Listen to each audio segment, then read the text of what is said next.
Hello बच्चों, कैसे हैं आप सब। आशा करती हूँ आप सब खुश होंगे, मस्त होंगे। बच्चों, आज हम पढ़ रहे हैं कथा मंजूषा क्लास 8 चैप्टर 5 योग्यता की परीक्षा। बादशाह अकबर अपनी न्यायप्रियता के लिए प्रसिद्ध थे। उनके दरबार में 9 रत्न थे। राजा उन सब में से बीरबल को अधिक चाहते थे। मुसलमान दरबारी तो उन्हें काफिर मानकर उनसे बुरी तरह चिढ़ते थे। काफिर मीन्स मतलब अच्छे नहीं लगते, उन्हें वो काफिर बोलते हैं। अन्य दरबारी भी बीरबल के मान सम्मान को देखकर चिढ़ते थे। सुप्रसिद्ध गायक तानसेन उन्हीं दिनों अकबर के दरबार में आए थे। बादशाह उनके गुणों पर मोहित थे। दरबारियों ने मिलकर उन्हीं को बीरबल के मुकाबले में खड़ा करने का निश्चय किया।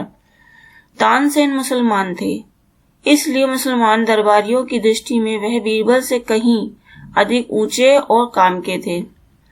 सभी दरबारी एक दिन साहस करके अकबर के पास गए और विनय पूर्वक बोले, जहांपना, हम लोगों की प्रार्थना है कि दरबार में तानसेन जैसे सुयोग्य व्यक्ति को कम से कम बीरबल से ऊंचा स्थान दिया जाए। तानसेन के आगे बीरबल जैसे भांड का मानदान अनुचित है। उसे हुजूर ने उसकी व्याकर से ज्यादा बढ़ावा दिया है।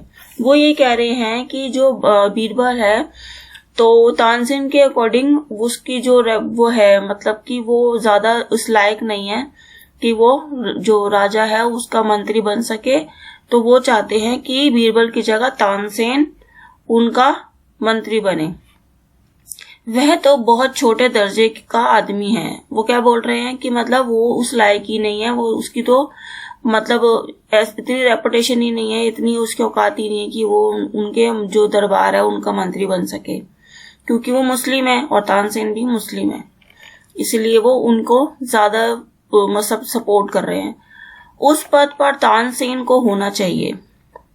बादशाह ने उत्तर दिया, तानसेन और बीरबल में बराबरी नहीं हो सकती। अब वो ये बोल रहे हैं तानसेन गाने वाला है और बीरबल अपने माइंड से, अपनी इंटेलिजेंसी से जो राजा अकबर के पास जो भी परेशानी आती है उसको फटाफट आसानी से उनको सुलझा देते हैं। मीन्स उनको अच्छे से उसकी हेल्प करते हैं, उनकी हर एक परेशानी को सॉल्व करने में। तानसेन केवल संगीत विद्या में निपुण है। मीन्स उसको सिर्फ गाना और आलाप और जैसे ये सब जो म्यूजिक के सिस्टम होते हैं वो सारा उनको अच्छे से नॉलेज है। और वो राजा के मंत्री का बनना क्या होता है कि जो राजा के हर एक तरीके से उनको अच्छी बुरी सलाह दे सके और उनके जो भी न्याय है उसमें उनको हेल्प कर सके कि हाँ यह ठीक है, यह गलत है। राजा को एक हेल्प करने के लिए, जैसे कि कोई परेशानी आ जाए तो उसका डिसीजन सही ले सके, इसमें वो बीरबल उनकी बहुत मदद करता था। कई बार तो राजा के बस में भी कोई चीज नहीं होती थी तो वो बीरबल उसको बहुत ही इंटेलिजेंसी के साथ सॉल्व करते थे। इसके विपरीत बीरबल उससे कहीं अधिक बुद्धिमान, व्यवहार कुशल, मीन्स वो एकदम बहुत अच्छा डिसिप्लिन वाला व्यवहार, मीन्स किसी से बातचीत करके उसको अच्छे से एक्सप्लेन करना वो अच्छे से जानते थे। और राजनीतिज्ञ मीन्स बहुत अच्छे पॉलिटिशियन माइंड रखता था वो। ऐसा आदमी राज्य के लिए उपयोगी है।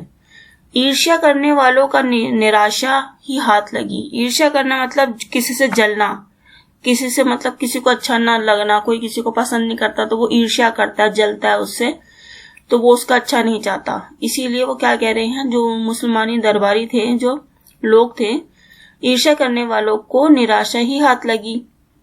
क्योंकि जो बादशाह थे उन्होंने उसको क्या रिप्लाई किया था कि ये काम तानसेन के मतलब उसका वो ये काम नहीं कर सकता जो बीरबल कर सकता है। लेकिन उन्होंने अपनी चालें चलना बंद नहीं किया। जो मुस्लिम थे, जो तानसेन के सपोर्ट में थे, तो वो क्या कह रहे हैं, उन लोगों ने अभी भी अपनी चाल चलना, मीन्स अपनी जितनी भी जो वो चाहते थे कि भाई तानसेन ही उनका मंत्री बने, तो ये सब सोच उन्होंने बंद नहीं की थी। वो अभी भी यही चाहते थे। वह सभी इसी कोशिश में थे कि कोई ऐसा मौका मिले जब वह बीरबल को तानसेन से नीचा दिखा सके। एक दिन शाही जलसे मीन्स एक प्रोग्राम जैसे होता है, वो उसे जलसा बोलते हैं, में तानसेन ने इतना अच्छा गाया कि बादशाह ने प्रसन्न होकर कहा, वाह वाह क्या गायन है, मीन्स क्या गाना गाया है। क्या राग, क्या आलाप है। बादशाह ने प्रसन्न होकर तानसेन को पुरस्कार देने की इच्छा प्रकट की। मीन्स उन्होंने क्या कहा, बादशाह ने बहुत खुश होकर तानसेन को कुछ देना चाहा, गिफ्ट में मतलब पुरस्कार देना चाहा। बीरबल से ईर्ष्या करने वालों ने उसी समय तानसेन की प्रशंसा के कशीदे काटते हुए कहा, हुजूर गवैया जी का ओहदा बीरबल से ऊंचा होना चाहिए। अब जो बोल रहे हैं कि बीरबल से जो मतलब जलन करते थे, जलते थे कि वो तानसेन को उसकी जगह देखना चाहते थे, तो वो क्या बोल रहे हैं, जब तानसेन ने गाना गाया और जब बादशाह खुश हुआ तो उनकी प्रशंसा में जब उन्होंने ये बातें बोली कि भाई वाह वाह, आपको क्या चाहिए, मतलब जो हुजूर उनके में बोलते हैं कि जो रिस्पेक्ट के लिए बोलते हैं, हुजूर गवैया जी का ओहदा, मीन्स उनकी जो एक पोस्ट है वो बीरबल से ज्यादा होनी चाहिए तानसेन की।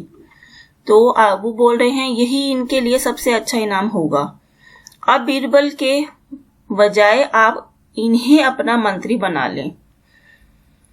अकबर ने उसी समय उन लोगों को चुप करा दिया।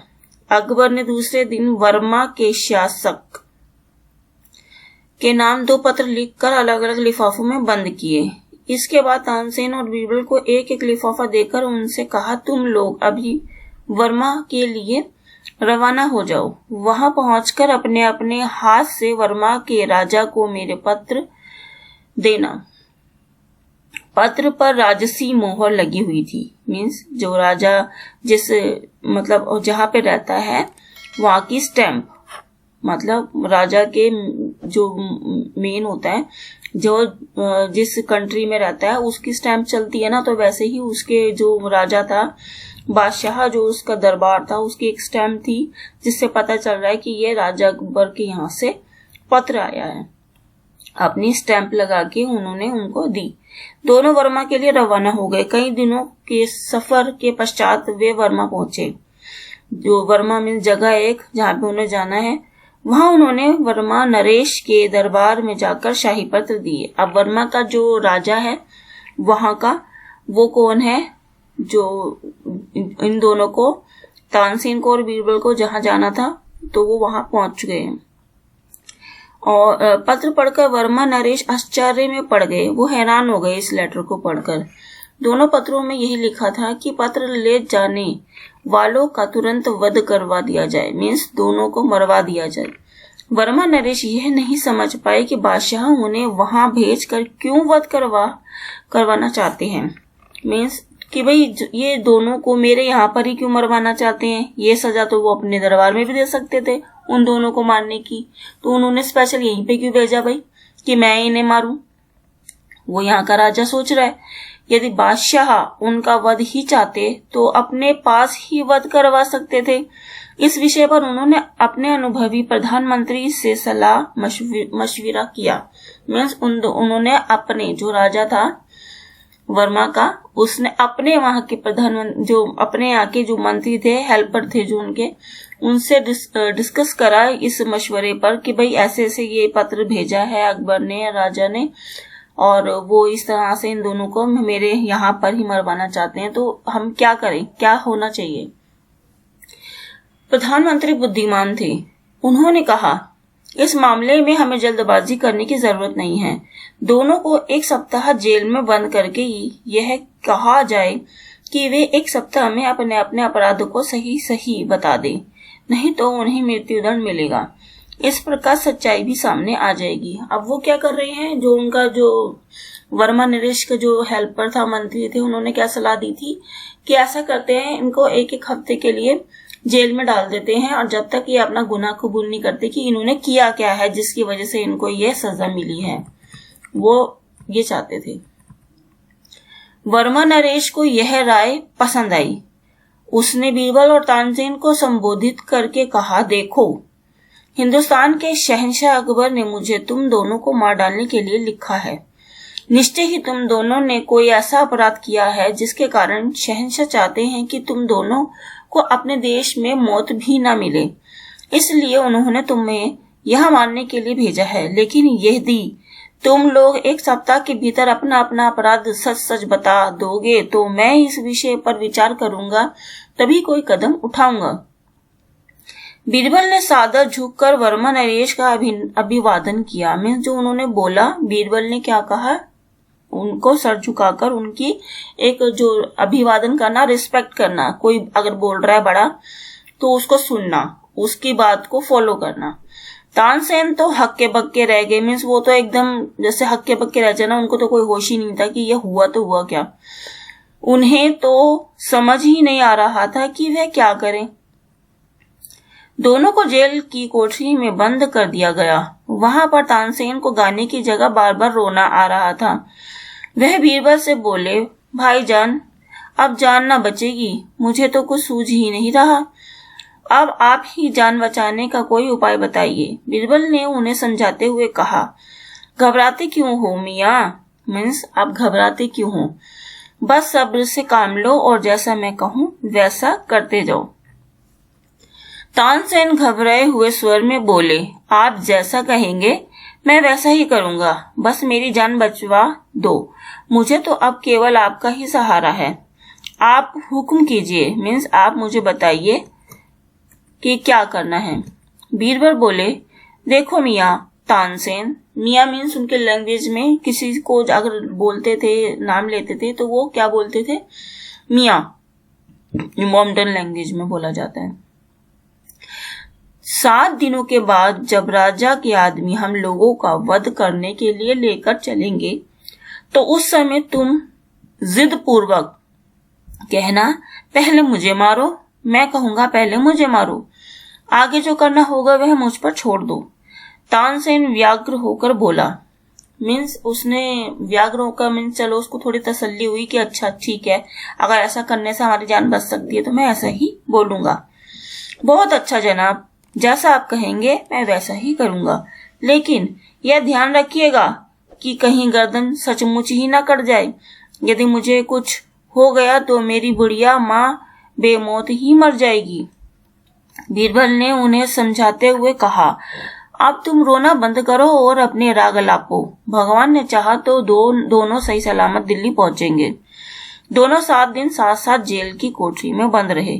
तानसेन ने तो डर के मारे खाना पीना लगभग बंद ही कर दिया था। बीरबल शांत भाव से रह रहे थे। इन 7 दिनों में उन्होंने अपना अपराध स्वीकार नहीं किया। जब अपराध किया ही नहीं था तो वो स्वीकार क्या करेंगे, कुछ किया थोड़ा ना था उन्होंने। 8वें दिन वे वर्मा नरेश के सामने वध करने के लिए लाए गए। वध करना मीन्स मारने के लिए। वहां पर दोनों पहले मुझे मारो, पहले मुझे मारो कहते हुए आपस में झगड़ने लगे। जैसा बीरबल ने तानसेन को बोलने के लिए कहा था वो वैसा ही कर रहे थे।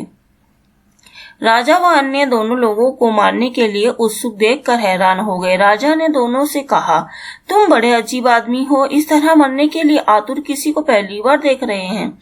बीरबल बोला, महाराज यह एक बड़ा रहस्य है, हमारे शहंशाह अकबर ने जानबूझकर हमें यहाँ मरने के लिए भेजा है, यह हमारा सौभाग्य ही है। वर्मा नरेश हैरान होकर बोले, यह सौभाग्य है या दुर्भाग्य है? यदि तुम अभी भी सच सच बता दो तो मैं अभी भी कुछ दया कर सकता हूँ। वो कह रहे हैं कि अगर तुम अभी भी सच सच बता दो कि क्या रीजन है जो मारने के लिए तुम्हें बोला गया है तो मैं अभी भी तुम्हें बचा सकता हूँ, तुम्हें नहीं मारूंगा। बीरबल बोले, महाराज यदि सुनना ही चाहते हैं तो सुने, लेकिन सुनने के बाद हम दोनों का वध अवश्य करवा देना, इसी में आपका कल्याण है। वो कह रहे हैं, महाराज ठीक है, अगर आप चाहते ही हैं कि हम बता दें सच की ये क्या रीजन था जिसकी वजह से वो हमें मारना चाहते थे, यदि आप इतना कह ही रहे हैं तो ठीक है, आप हम बता देंगे, लेकिन अगर हम जब बताएंगे तो आपको हम दोनों को मारना ही पड़ेगा, तब हम सच बताएंगे। तो राजा की उत्सुकता और बढ़ गई। राजा ने कहा, ये कैसी बात है? उत्सुकता मीन्स और ज्यादा उस चीज को जानने की कोशिश करना कि भाई क्या मान रहा है, क्या बात है, ये ऐसी क्या बात है जिसके पीछे ये मुझे ऐसे बोल रहा है। बीरबल ने कहा, महाराज अब मरते समय मैं आपसे एक शब्द भी झूठ नहीं बोलूंगा, इसलिए सब कुछ सच सच और साफ साफ बताता हूँ। हमारे शहंशाह बहुत समय से आपके राज्य पर आंख गड़ाए बैठे हैं। मीन्स जो वर्मा का जो राजा है और जो बादशाह है, तो बादशाह क्या करना चाहता है, वर्मा के राज्य को हड़पना चाहता है, यानी उसके वहां पर उसकी जो सीट है उसको भी वो हड़पना चाहता है। ये किसने कहा, बीरबल कह रहे हैं कि जो शहंशाह जो है बहुत समय से आपके राज्य पर आग गड़ाए बैठे हैं, लेकिन आपके साथ युद्ध करने से डरते हैं। काशी के एक प्रसिद्ध ज्योतिषी ने अभी कुछ समय पहले ही बताया है कि यदि वह अपने 2 विश्व पात्र आदमियों को वर्मा भेजकर आपके द्वारा उनका वध करवा देंगे, तो उनमें से पहला आदमी जन्म लेकर आपका स्थान लेगा, दूसरा आदमी प्रधानमंत्री बनेगा। इसके पश्चात दोनों उस जन्म में अपने शहंशाह के पुराने उपकारों को याद करके उन्हें अपना सब सौंप देंगे। बस इसी कारण शहंशाह ने हमारे जैसे आदमियों को यहाँ भेजा है। ये बीरबल ने सारी बातें किससे बोली हैं, वर्मा के राजा से। यह सुनकर वर्मा नरेश चौंक कर बोले, मैं अब समझ गया, मैं बेगुनाह लोगों की हत्या करके अपने सिर पाप नहीं लूंगा।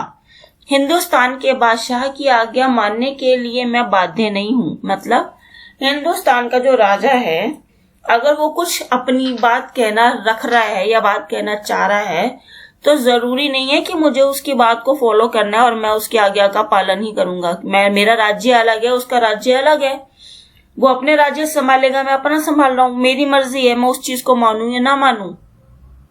मैं स्वतंत्र राजा हूँ, मीन्स मैं इंडिपेंडेंट, मीन्स हम स्वतंत्र राजा जो है, मैं अपने निर्णय खुद लेता हूँ, किसी के सहारे नहीं लेता कि जो मुझे कोई कुछ कहेगा तो ही मैं वो डिसीजन लूंगा। मैं स्वतंत्र राजा हूँ, उनके कहने से मैं ऐसा पाप नहीं करूंगा।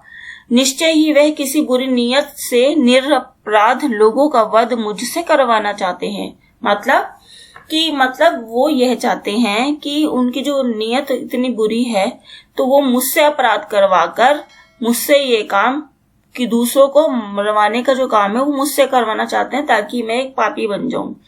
बीरबल अपनी चाल में सफल हो गए। बीरबल ने अपना दिमाग लगाया और वो इस चीज में सफल भी हो गया। वर्मा नरेश ने दोनों को मुक्त करके उनका सत्कार किया। कुछ दिन बाद वह सकुशल मीन्स आराम से, बिना किसी परेशानी के दिल्ली पहुंच गए। दिल्ली आकर भी तानसेन बादशाह के डर से दरबार में नहीं गए। उन्होंने सोचा कि बादशाह उसे देखते ही मरवा देंगे, लेकिन बीरबल सीधे राज दरबार में जा पहुंचे। दरबार में सभी दरबारी मौजूद थे। दरबारी मतलब जो राजा के यहाँ पर जितने भी राज्य के छोटे छोटे जैसे सिटी जो कस्बे होते हैं, या राजा के दरबार के जो बाहर के एरियाज होते हैं, उनके जो हेड होते हैं, वो लोग दरबारी राजा के दरबार में आते हैं। मतलब अपनी एक अटेंडेंस देते हैं, डेली आना उनको दरबार में। तो वो सारे क्या थे, वहां पे मतलब मौजूद थे। बीरबल ने सबके सामने अपनी यात्रा का रोचक वृत्तांत सुनाया। यात्रा मीन्स जो सब कुछ हुआ था, वर्मा जाकर वो सारा जितना भी था वो बताना उन्होंने शुरू कर दिया। पूरे किस्से को सुनकर बीरबल से ईर्ष्या करने वाले दरबारी भी उनकी सूझबूझ की प्रशंसा किए बिना ना रह सके। सभी ने मान लिया कि बीरबल बुद्धिमानी में सबसे बढ़कर है। तानसेन तो उनके मुरीद हो गए। मुरीद होना मतलब फैन हो जाना, किसी के मतलब गुलाम हो जाना, कि भाई वाह इसके जैसा, मतलब इसने हमारी जान भी बचा ली और कुछ होने भी नहीं दिया और काम भी हो गया। वह दिल खोलकर उनका गुणगान करने लगे, मतलब उनकी वाहवाही करने लगे, उनके लिए अच्छा अच्छा बोलने लगे। बादशाह अकबर ने कहा कि मुझे पूरा विश्वास था बीरबल अपनी बुद्धि बल से हर कठिनाई से बच निकलेगा, इसलिए उन्होंने निश्चिंत होकर उसके वध का आदेश दिया था। क्योंकि जो बादशाह अकबर थे उनको बीरबल पर इतना भरोसा था जितना वो खुद पर भी नहीं करते।